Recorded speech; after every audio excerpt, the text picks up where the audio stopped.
에베소서 강의 22번째 시간, 오늘은 옛사람을 벗어버리고 새사람을 입으라 라는 제목으로 하나님의 말씀을 증거하겠습니다. 오늘 설교의 제목 여러분 많이 들어보셨죠? 교회 다니신 분들은 익숙한 제목이고 또 어떤 설교를 할 건지도 대충 짐작이 가는 그런 설교 제목입니다. 옛사람을 벗어버리고 새사람을 입으라.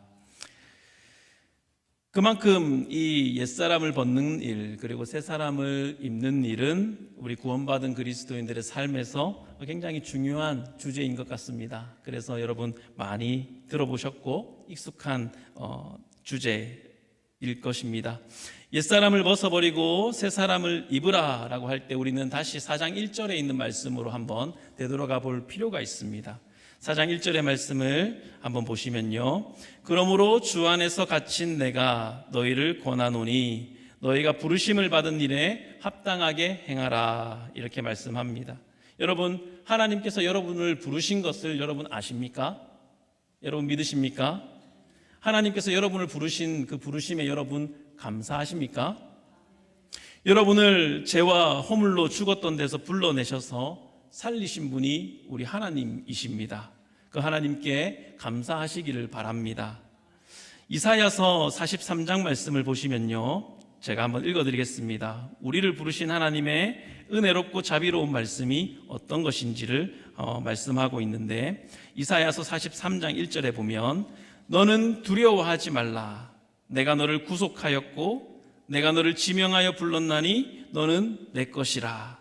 내가 너를 지명하여 불렀나니 너는 이제 내 것이다 라고 말씀합니다.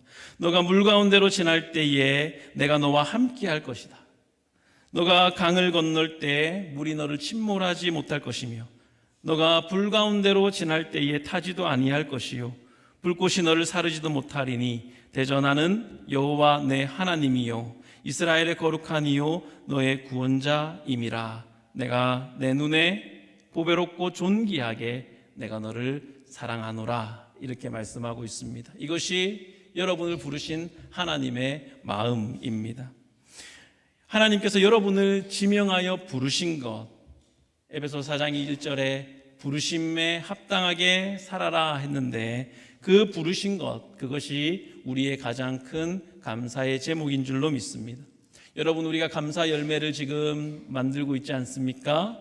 1번의 감사 제목으로 나를 부르신 하나님, 날 구원하신 하나님 감사합니다 라고 써도 좋을 것 같습니다. 구원하신 감사가 넘치는 여러분 다 될 수 있기를 축복합니다. 허물과 죄로 죽었던 데서 우리를 살리신 하나님께서 이제 우리로 그 부르심에 합당한 삶을 살으라고 이야기하십니다. 부르심에 어울리는 삶을 사는 것입니다. 여러분, 깊이 한번 생각해 봅시다. 허물과 죄로 죽었던 데서 저와 여러분을 하나님께서 부르셨어요. 그렇다면 하나님의 부르심은 정말로 소중한 것 아닙니까? 소중한 거 맞죠?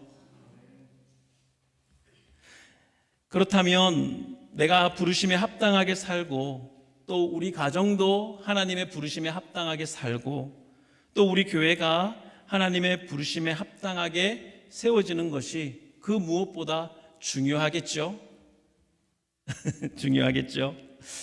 본문 20절 우리 보겠습니다. 오직 너희는 그리스도를 이같이 배우지 아니하였느니라 라고 말씀합니다. 여기 오직이라는 단어는 그러나로 번역해야 더 맞아요. 그러나 너희는 그리스도를 그같이 배우지 아니하였느니라. 그러나라고 했으니까 그러나 앞에 있는 부분에 있는 내용이 무엇인지 한 번 더 살펴봐야겠죠. 17절에서 19절 말씀입니다. 다시 제가 읽을게요. 그러므로 내가 이것을 말하며 주 안에서 증언하노니 이제부터 너희는 이방인이 그 마음에 허망한 것으로 행함같이 행하지 말라. 그들의 총명이 어두워지고 그들 가운데 있는 무지함과 그들의 마음이 굳어짐으로 말미암아 하나님의 생명에서 떠나 있도다. 그들이 감각 없는 자가 되어 자신을 방탕에 방임하여 모든 더러운 것을 욕심으로 행하되 라고 말씀합니다. 그러면서 20절에 이렇게 말하죠. 그러나 너희는 그리스도를 이같이 배우지 아니하였느니라. 무슨 말입니까? 예수 그리스도를 믿는다고 하면서 믿기 이전의 모습으로 계속 살아갈 수 없다는 것이에요. 예수님을 믿는다고 하면서 믿기 이전처럼 동일하게 살 수 없다고 말씀하시는 것입니다. 예수님을 믿는 사람들은 부르심에 합당하게 살아야 한다. 부르신 그 부르심이 소중하다고 생각한다면 그 부르심에 합당한 삶을 살아야 하는 것이 마땅하다, 이렇게 말씀합니다. 이전과 같아서는 안 된다. 거룩하게 변화되어야 한다라고 말씀합니다. 그래서 옛사람을 벗어버린다는 것은 예수를 알기 전에 내 모습을 벗어버리고, 새 사람을 입으라는 것은 예수님을 알고 난 후에 구원받은 그 구원의 은혜에 합당한, 부르심에 합당한 삶을 살아가는 것을 의미합니다. 그런데 여러분, 교회 생활 하시면서 이런 말들 너무 많이 들으셔서 정말 강하게 마음에 이렇게 딱 들어오지 않죠. 타치하기가 쉽지 않은 것 같아요. 또한 우리는 불신앙적인 말을 잘 하기 쉬운데 이런 말도 하죠. 사람이 뭐 어디 쉽게 변하나, 이러지 않습니까? 사람 안 변합니다 라는 말을 하지 않습니까? 여러분, 그렇지 않습니다. 성경에서 변하지 않는 분은 하나님밖에 없다고 말씀하세요. 동일하신 분, 어제나 오늘이나 동일하신 분은 하나님이시다라고 말씀합니다. 여러분, 에베소서 6장 말씀 보실까요? 한 장 앞으로 넘기시면 에베소서 2장 6절. 여러분 6절 말씀을 보시면 하나님께서 우리를 부르셔서 우리를 어디에 두셨다고 말씀합니까? 우리를 부르셔서 하나님은 우리를 어디에 앉히셨다고요? 하늘에. 2장 6절. 하늘에 앉히셨다라고 말씀합니다. 저와 여러분은 하늘에 앉히셨다고 해요. 여러분, 우리는 땅에서 태어났죠. 그리고 우리는 살아갈 때 사실 이 땅밖에 모른 채 살았습니다. 이 세상이 전부라고 알고 있다가 어느 날 갑자기 하나님께서 여러분을 부르신 거예요. 구원하신 겁니다. 그리고 우리를 하늘에 앉히셨다라고 말씀합니다. 천국을 알게 된 거예요. 하늘나라. 저와 여러분은 장차 천국에 갑니다. 믿으십니까? 아멘. 하늘나라, 천국에 가요. 그래서 부르심에 합당하게 살라는 이 말은 천국에 가기에 어울리는 삶을 살아라 하는 말과 동일한 말입니다. 천국을 소망하는 것은 천국을 갈 준비를 하는 거예요. 천국을 소망하는데 천국 갈 준비를 안 한다? 그것은 거짓말입니다. 여러분, 한국 가실 때 한국 갈 준비하지 않습니까? 한국 간다고 하면서 아무 준비 여건도 없고 아무 준비도 안 하면 한국 간다고 하는 게 거짓말이잖아요. 천국을 소망한다는 것은 천국을 갈 준비를 하는 거예요. 이 땅이 전부라고 생각하고 살다가 어느 날 갑자기 복음을 들어서 영원한 하늘나라의 존재를 알게 되었습니다. 하나님께서 나를 천국으로 인도하신다는 놀라운 은혜의 말씀을 들었습니다. 예수님을 믿게 된 나를 하나님께서 천국의 백성으로, 하나님의 자녀로 삼으셨다는 사실을 깨닫게 되었습니다. 그러면 천국에 관심을 갖게 되잖아요. 하늘나라는 어떨까? 관심이 없나요? 그렇지 않을 것입니다. 그런데 여러분, 천국에 대한 관심을 갖는 것이 중요한 게 아니라 앞으로 천국에 가서 살 준비를 하는 것이 훨씬 지혜롭고 중요하다는 것입니다. 열처녀의 비유는 그것을 말해주고 있죠. 기름을 준비한 5처녀와 기름을 준비하지 않은 5처녀의 결말을 우리에게 예수님은 말씀해 주셨지 않습니까? 어떤 목사님이 이 부분에서 재미있는 예를 하나 들었는데 소개합니다. 여러분, 연어 아시죠? 물고기 연어가 있습니다. 회유성 물고기라고 하죠. 살던 곳으로 되돌아오는 물고기를 회유성 물고기라고 하는데 연어가 대표적이에요. 연어는 참 신기한 물고기입니다. 여러분, 두 가지 면에서 신기한데요. 첫 번째 면은 말씀드린 대로 자기가 태어났던 곳으로 되돌아오는 신기한 물고기입니다. 암컷은 알을 낳기 위해서, 그리고 수컷은 암컷이 낳은 알을 수정시키기 위해서 본능적으로 자신이 태어났던 곳으로 되돌아옵니다. 또 다른 한 가지 신기한 것은 무엇일까요? 연어의 신기한 점, 민물에서 살던 연어가 바다에서도 살 수 있다는 거예요. 그것이 신기합니다. 민물고기가 바닷물에서 못 사는 이유는 민물고기가 바닷물에 들어가면 몸 안의 염도보다 바닷물의 염도가 더 높아서 몸 안에 있는 수분이 다 빼앗겨 버린대요. 삼투압 현상이죠. 다 빼앗겨 버려서 이름이 물고기인데 탈수 현상을 경험한다는 겁니다. 그래서 겪게 되고, 그래서 바다에서 살지 못하게 되는 거예요. 아니, 물고기가 탈수라니요. 그래서 이 민물에서 태어난 연어는요, 바다로 나가려면 만반의 준비를 해야 돼요. 연어는 바다로 나가기 위해서 몸이 극적으로 변화되는 생리적인 변화를 경험합니다. 민물에서 살 때는 염분을 흡수하던 아가미가 바닷물로 나가기 전에는 염분을 배출하는, 거꾸로 완전히 역전돼서 과도하게 염분을 배출하는 아가미로 기능이 완전히 변한다는 거예요. 뿐만 아니라 몸의 형태도 바닷물에서 헤엄치기에 적합한 유선형으로 몸이 변화된다고 합니다. 놀랍지 않습니까? 연어가 그래요. 강에서 살던 연어가 넓은 바다의 존재를 알았습니다. 바다로 나가야 한다는 것을 알게 됩니다. 그런데 바다에 나가서 살고 싶은 소망은 있으나 몸이 변화되지 않으면 바다로 가면 절대로 안 되겠죠. 죽잖아요. 살 수가 없습니다. 변화되지 않은 채로 바다에 나가면 안 되는 것이죠. 연어는 자신의 몸을 바꾸는 작업을 어디서 할까요? 그 작업을 하는데 그 작업이 어디가 될까요? 연어는 강의 하구로 내려가서 바닷물과 또 담수가 만나는 그곳에서 몇 주간 머물면서 이 변화를 완성하고 바다로 나아간다는 겁니다. 이 연어의 모습이 참 은혜가 됩니다. 그렇지 않습니까? 이 땅에서 부르심을 받은 성도의 모습과 너무 똑같지 않나요? 우리도 똑같습니다. 이 땅에서 부르심에 합당하게 사는 삶은 천국으로 가는 준비를 하는 거예요.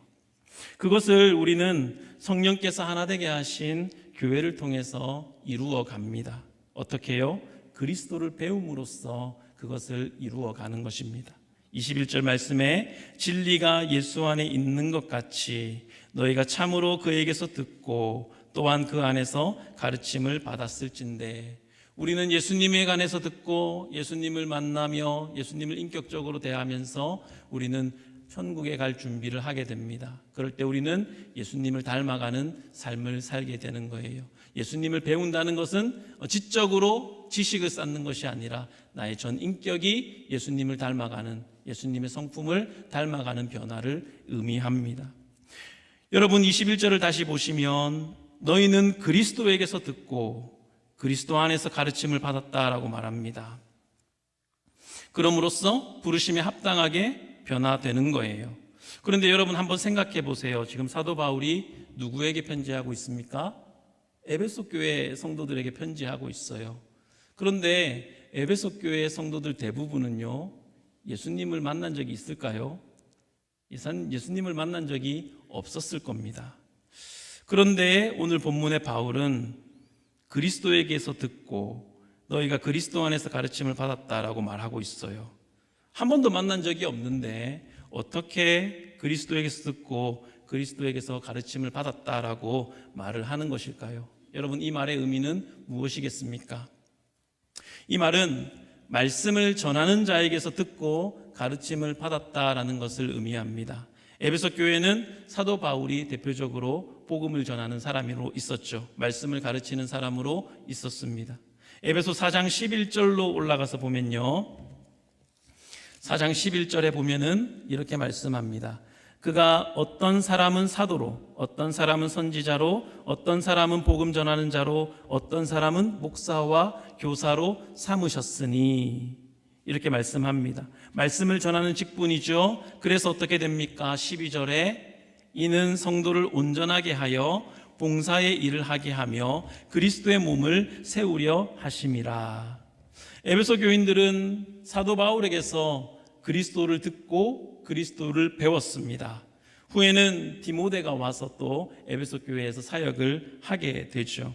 다른 여러 교사들도 있었을 것입니다. 그런데 사도 바울은 그 사실에 대해서 21절에 너희는 그리스도에게서 듣고 그리스도 안에서 가르침을 받았다라고 말하고 있습니다. 여러분, 이 말씀은요, 목사가 전하는 말씀을 그리스도에게서 듣고 그리스도 안에서 가르침을 받은 줄로 여기는 것이 원칙적으로 맞다는 것을 의미하는 거예요. 목사가 선포하는 말씀을 하나님의 말씀으로 생각하고 받으셔야 진정한 은혜가 있고 역사가 일어나는 것입니다. 여러분, 현재 우리 교회의 말씀 맡은 자는 목사밖에 없죠.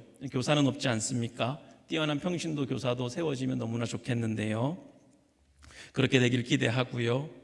그런데 여러분, 목사는 하나님이 세우셔야 목사입니다. 하나님이 세우셔야 돼요. 사람이 아무리 자기 뜻대로 목사가 되겠다고 신학교를 가고 학위를 받고 안수를 받아도 또 제 아무리 큰 교회에서 사역을 한다고 해도 하나님이 그 사람을 목사로 부르지 않으면 목사가 아닌 거예요. 목사는 하나님이 세우십니다. 하나님께서 어떤 사람을 택하셔서 목사로 세우시는데 여러분, 왜 세울까요? 왜 세운다고 생각하십니까? 4장 12절을 다시 한번 보시겠습니까?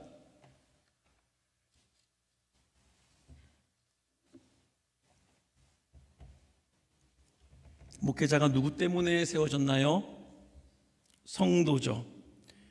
말씀을 듣고 하나님의 말씀의 가르침을 받아야 하는 성도들이, 하나님의 자녀들이 이 땅에 있기 때문에, 그래서 하나님은 목사를 세우시는 거예요. 목사는 성도들을 하나님의 말씀으로 온전하게 세워주는 직무를 맡은 사람입니다. 여러분, 솔직히 성경이 다 이해됩니까? 성경 쉽지 않잖아요. 혼자서 다 알 수 있습니까? 혼자서 잘못 해석해가지고 잘못된 길로 빠지는 사람도 많이 있어요. 하나님께서 목사에게 그 일을 맡기셨습니다. 그래서 사도 바울은 후배 목사인 디모데에게 이렇게 권면해요. 너는 읽는 것과 권하는 것과 가르치는 일에 전념하라.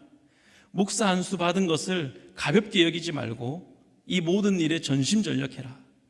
너가 너 자신과 가르침을 살펴서 이 일을 계속해라. 이것을 행함으로 내 자신과 너에게서 듣는 자를 구원하리라. 디모데야, 복음과 함께 고난도 받아라. 나도 이 복음을 위하여 사도와 교사로 세우심을 받았고 이로 말미암아 감옥에 갇히는 고난을 받고 있지 않느냐. 말씀을 전파하라.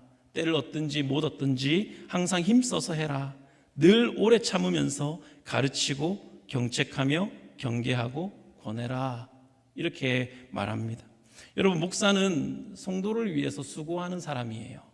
성도를 위해서 수고하는 사람입니다. 부끄럽죠? 제가 부끄럽습니다. 왜냐하면 이렇게 말하기에는 제가 너무 부족한 거 아니까요. 하지만 여러분께서 예배 시간에 듣는 말씀을 하나님의 말씀으로 듣고 순종하는 것이 유익하기 때문에 이 마음에서 전하는 말씀입니다. 그러므로 여러분, 목사의 입을 통해서 말씀이 선포되지만 그 말씀을 하나님의 말씀으로 신뢰하고 우리 교회를 위해서 성령께서 주시는 말씀으로 받으시기를 바랍니다. 그렇게 생각하지 않고 하나님의 말씀으로 여기지 않으면 여러분, 그 어떤 설교에서도 하나님의 진정한 은혜와 진정한 역사를 경험할 수가 없어요. 그래서 목사를 위해서 하는 말이 아니라 여러분 성도들의 심령을 위해서 드리는 말씀이죠. 그렇게 받지 않으면 어느 날은 인간적으로 내 마음에 들었다가 또 어느 날은 그저 그랬다가 이렇게 되는 겁니다. 그거는 누구의 손해가 되겠습니까? 나의 손해가 되는 것이죠. 오늘날 목사의 설교를 하나님의 말씀으로 여기지 않고 사람을 하나님으로 여기라는 게 아니에요. 선포되는 말씀이 진리에 어긋나지 않으면 그 말씀은 이때에 우리에게 주시는 하나님의 말씀으로 받는 것이 은혜 받는 길이라는 것을 말씀을 드리는 것입니다. 그리고 제가 이 말씀을 드리는 이유는 우리 안에 처음 예수 믿기로 시작한 지체들이 있고 또 우리 자녀들이 있고 지금 통역하고 있는 영은이도 있고 그들이 앞으로 신앙생활을 쭉 해나갈 텐데 그렇게 그 기초를 알고 하나님의 말씀으로 받을 때 은혜 있는 신앙생활을 할 수 있기 때문에 말씀을 드리는 것입니다. 오늘날 목사의 설교를 하나님의 말씀으로 여기지 않고 사람의 말로 여기기 때문에 일어나는 기이한 현상이 하나 있어요. 교회 안에. 그것은 성도들이 목사의 인격을 중요하게 생각한다는 겁니다. 인격 중요하죠. 중요하지 않다는 말이 절대로 아닙니다. 그런데 성경에도 목회자의 인격과 도덕적인 자질을 엄격하게 요구하고 있는 것이 맞는데, 그 인격을 요구하는 이유가 인격이 사람의 기준에 합격이 돼야 말씀을 받겠다라고 한다면 이것은 큰 문제가 된다는 것을 제가 말씀을 드리고 싶습니다. 말씀의 진위 여부와 내가 이 말씀을 받을 것인지 받지 않을 것인지를 목회자의 인격으로 판단해서는 안 된다는 거예요. 인격이 중요하지 않다는 거 절대로 아닙니다. 오해하시면 안 돼요. 왜 그런가 하면 설교를 하나님의 말씀이라고 생각하지 않기 때문에 설교를 내가 받을까 말까를 그 목회자의 인격으로 기준 삼고 잣대를 댄다는 거예요. 사람의 말이라고 생각하기 때문에 그렇습니다. 여러분, 결코 그렇지 않습니다. 말씀이 선포될 때 성도는 객관적인 권위와 성령의 역사에 대한 신뢰를 하셔야 됩니다. 그래야 진정으로 하나님께 은혜 받는 거예요. 사람의 말로 감동받는 게 아니라 하나님의 은혜로 감동을 받는 것입니다. 성령의 역사로 감동을 받는 것입니다. 그러나 그렇지 않고 성도가 주관적으로 인본주의적으로 말씀을 듣고 사람의 말로 듣는 일이 점점 더 많아지는 것이 안타까운 현실이에요. 그렇습니다. 결코 그래서는 안 됩니다. 과연 진리인가? 선포된 말씀이 진리라면 순종하겠다. 진리의 말씀은 좌우의 날선 어떤 것보다도 예리해서 혼과 영과 관절과 골수를 찔러 쪼갠다고 하지 않았나? 틀리지 않다면 내게 아파도 진리라면 듣고 순종하겠다. 이렇게 돼야 되는 게 맞아요. 그런데 그렇지 않고 내가 어떻게 느끼는가? 나에게 얼마나 말씀이 진정성 있게 감동 있게 다가오는가? 여러분, 이것이 과연 진리의 최종적인 척도가 될 수 있습니까? 될 수 없죠. 그러면 나 듣기 좋은 말 듣기 위해 따라다니는 사람이 될 수밖에 없는 것 아니겠습니까? 결코 그래서는 안 될 것입니다. 여러분, 하나님은 목사에게 더 큰 책임을 물으실 거예요. 야고보서 3장 1절에 보면 내 형제들아 너희는 선생된 우리가 더 큰 심판을 받을 줄 알고 선생이 많이 되지 말라, 이렇게 말씀했습니다. 목사는 나중에 더 큰 심판을 받게 될 거예요.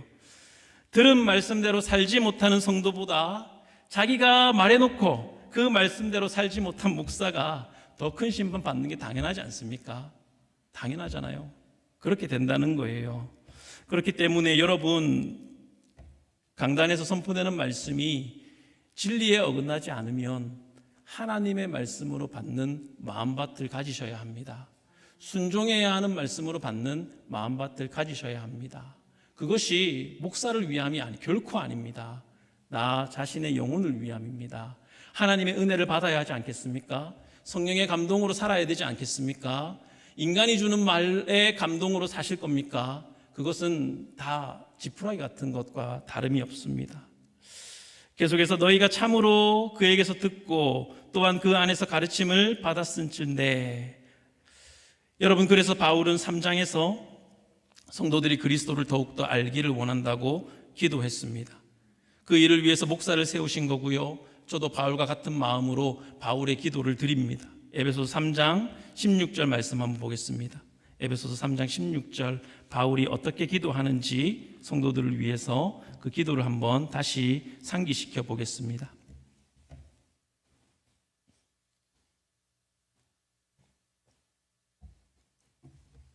그의 영광의 풍성함을 따라 그의 성령으로 말미암아 너희 속사람을 능력으로 강건하게 하시오며 믿음으로 말미암아 그리스도께서 너희 마음에 계시게 하시옵고 너희가 사랑 가운데서 뿌리가 박히고 터가 굳어져서 능히 모든 성도와 함께 지식에 넘치는 그리스도의 사랑을 알고 그 너비와 길이와 높이와 깊이가 어떠함을 깨달아 하나님의 모든 충만하신 것으로 너희에게 충만하게 하시기를 구하노라. 아멘.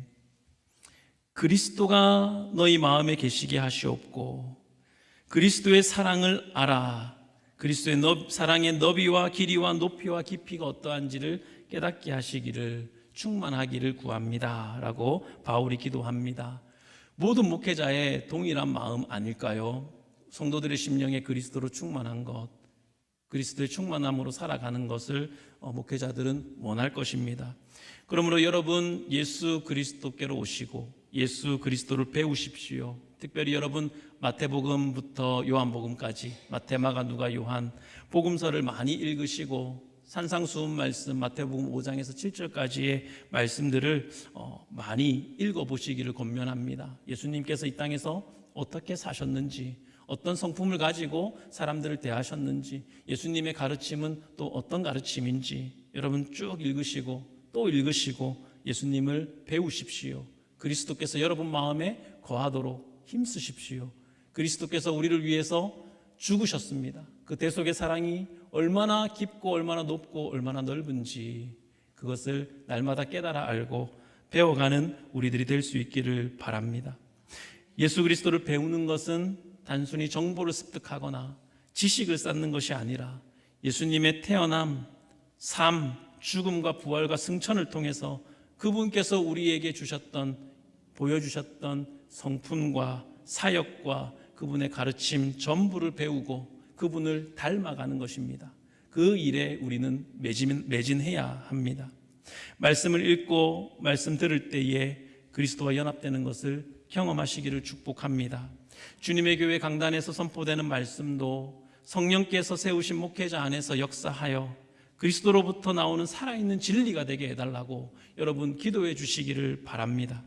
그리스도를 배우고 배운 그것을 배운 대로 확신하고 거하는 삶, 그것이 신앙생활 가운데서 항상 쉽지만은 않겠지만 우리가 꾸준히 해 나아가야 할 일입니다.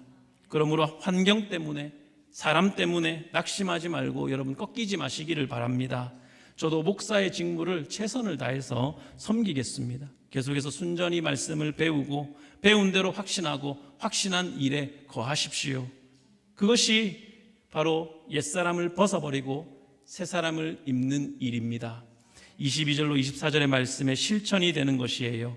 너희는 유혹의 욕심을 따라 썩어져가는 구습을 따르는 옛사람을 벗어버리고 오직 너희의 심령이 새롭게 되어, 심령이 새롭게 된다는 것은 마음이 영으로 새롭게 된다는 뜻인데 마음이 성령으로 새롭게 되는 것을 의미합니다. 하나님을 따라 의와 진리의 거룩함으로 지으심을 받은 새 사람을 입으라. 아멘.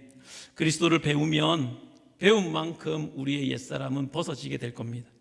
그리스도를 배우면 배운 만큼 우리는 성령의 새 사람을 입게 될 것입니다. 날마다 의와 진리의 거룩함으로 지으심 받은 새 사람을 입는 주님의 교회의 모든 성도들 되시기를 바라고, 그렇게 도우고 힘쓰고 여러분을 밀어주는 말씀의 강단이 되게 해달라고 기도해 주시는 모두가 될 수 있기를 진심으로 바랍니다.